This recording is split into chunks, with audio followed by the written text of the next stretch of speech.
1866, la Ligue de l'enseignement naît. Elle se veut rassembler pour contribuer à l'enseignement du peuple, tout en revendiquant auprès de l'État une instruction publique laïque de qualité, contributive d'une égalité sociale. Dès l'origine, l'adhésion à l'idéal républicain porté par la Ligue prône l'exigence de la raison, celle qui donne sens à la liberté de penser par une éducation de la connaissance et de la science, et où l'État n'a pas le monopole de l'instruction. La Ligue, très engagée sur le combat laïque mais aussi celui du droit de s'associer, cherche à se structurer en mouvement fédératif. Elle crée dès 1894 des cercles de pensée, puis des associations laïques, leviers de l'éducation civique.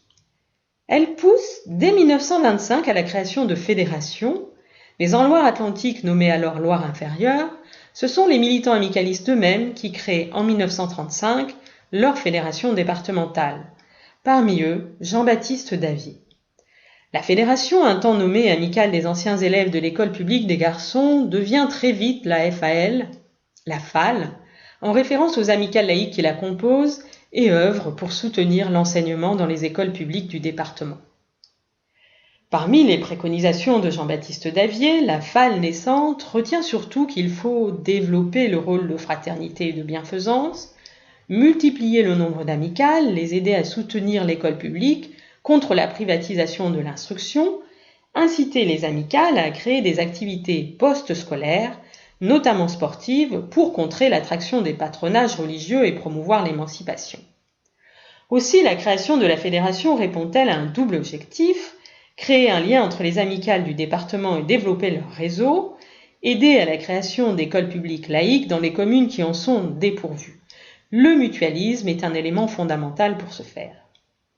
Dès sa création, l'identité de la FAL est marquée par le climat d'affrontement qui règne dans une Loire inférieure, imprégné de traditions catholiques et de la mémoire des guerres de Vendée. On parle alors d'alliance du possédant et du goupillon. L'affrontement est constant, avec en milieu rural des métayers possédants conservateurs soutenus par l'Église et le pouvoir local, et en milieu urbain, Nantes et Saint-Nazaire, une population aux aspirations sociales, souvent ouvrières, qui va pour beaucoup s'associer aux laïcs et à leur combat porteur d'espoir de transformation sociale. En 1939, la FAL, qui a multiplié le nombre de ses amicales, en compte désormais 58 sur le département. Mais en 1942, le gouvernement de Vichy dissout la Ligue de l'enseignement et toutes les fédérations départementales, dont la FAL, sont interdites. Il faudra attendre 1945 pour que les amicales se réorganisent. Après-guerre, le climat d'apaisement prôné par Jean-Baptiste Davier n'est plus d'actualité. C'est une période d'affrontement où militants laïcs, souvent anticléricaux, s'opposent parfois violemment aux tenants de l'école privée. Pour assurer la cohésion du mouvement, la FAL organise des fêtes de grande ampleur, Malakoff, les Lundis de Nantes, et compte ainsi 30 000 adhérents en 1951.